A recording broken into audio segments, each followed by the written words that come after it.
जी हाँ दोस्तों, आज हम बात कर लेते हैं भोजपुरी के पावर स्टार पवन सिंह के पत्नी ज्योति सिंह के बारे में। दोस्तों, ज्योति सिंह का कहना है कि इतना मेहनत करो, इतना मेहनत करो, इतना मेहनत करो कि खुदा भी आकर पूछे जे तुम्हें क्या चाहिए। जी हाँ दोस्तों, आप लोगों से बता दें, जैसे कि आप सब लोग देख ही रहे हैं कि ज्योति सिंह लगातार घूम रही हैं।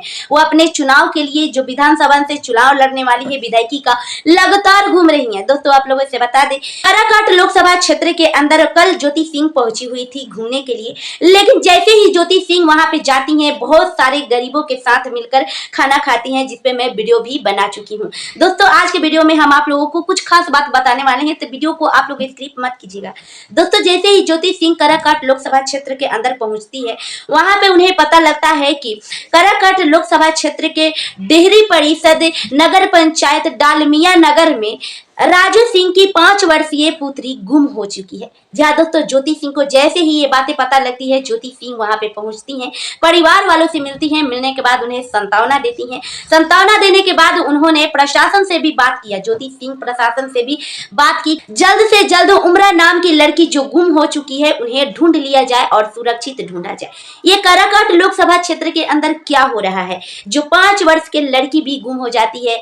कभी आप लोग देखते हैं कि मर्डर का सिलसिला जारी रहता है, जहां पे पवन सिंह पहुंचते हैं। कभी आप लोग देखते हैं कि रेप केस का सिलसिला जारी रहता है, जहां पे ज्योति सिंह पवन सिंह पहुंचते हैं। ये काराकाट की बात नहीं है, ये हर एक गांव-गांव, जिला-जिला, शहर-शहर का ये बात है, जहां पे रेप केस, मर्डर और चोरी चलती रहती है। दोस्तों, बहुत ही शर्मनाक और दर्दनाक ये दुर्घटना है। अब क्या पता वो लड़की किस हालत में है, किस हालत में नहीं है, ये किसी को पता नहीं है। हालांकि ज्योति सिंह ने प्रशासन से बहुत जल्द से जल्द उस लड़की को वापसी लाने का मांग किया है। अब वो आशा करती हैं कि जल्द से जल्द वो 5 वर्ष की जो लड़की है परिवार वालों को मिल जाए सही सलामत।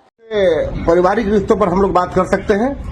जी देखिए, मुझे नहीं लगता कि ये सही जगह है और ये सही समय है, और बाकी जो चीजें चल रही हैं मीडिया में ऑलरेडी चल रही है, तो मुझे नहीं लगता कि अभी उस बारे में बात करना सही है। ज्योति सिंह से इंटरव्यू लिया जाता है। ज्योति सिंह से पूछा जाता है कि क्या आपके परिजनों के बारे में बात कर सकते हैं। ज्योति सिंह कहती हैं कि ये सही वक्त और सही समय नहीं है कि जिसके बारे में हम बात करें, और जो सोशल मीडिया पे चल रही है वो बातें तो आप लोग जानते ही हैं। उनके मतलब पवन सिंह के बारे में वो बातें तो आप लोग जानते ही हैं कि पवन सिंह तीसरी शादी करने वाले हैं। जैसे ही ज्योति सिंह से तलाक होती है, वैसे कभी इससे नाम कभी उससे नाम पवन सिंह का जोड़ी दिया जाता है। ये सब बातें अफवाह हैं।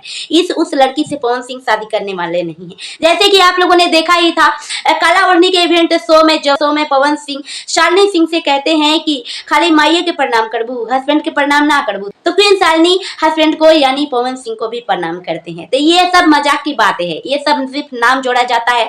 पवन सिंह मुंह के खुले आदमी है, कभी भी किसी को कुछ भी बोल देते हैं। इसका मतलब ये नहीं है कि पवन सिंह क्वीन शालिनी से ही शादी करने जा रहे हैं। वैसे क्वीन शालिनी से भी पूछा गया कि पवन सिंह बोलते हैं कि अपने हस्बैंड को प्रणाम ना करबू, तो क्वीन शालिनी कहती हैं कि वो हमारे हस्बैंड ही हैं, हमारा 18वां शादी है। तो ये सब मजाक की बातें हैं। वो दोनों एक साथ में काम करते हैं और जिसके साथ पवन सिंह काम करते हैं उनके साथ नाम जोड़ी दिया जाता है। लेकिन वो लोग बड़े लोग हैं, क्या करेंगे क्या नहीं करेंगे वो तो बातें बाद की है। जब करेंगे तो पता चलेगी ही सबको, नहीं तो विवाह शादी तो चुप चुप का नहीं होता है। वैसे इस वीडियो के बारे में आप लोग क्या कहना चाहेंगे कमेंट करके जरूर बताएं। वीडियो को ज्यादा से ज्यादा शेयर करें, लाइक और चैनल को सब्सक्राइब करना बिल्कुल भी ना भूले। मिलता है नेक्स्ट वीडियो में, तब तक के लिए बाय बाय।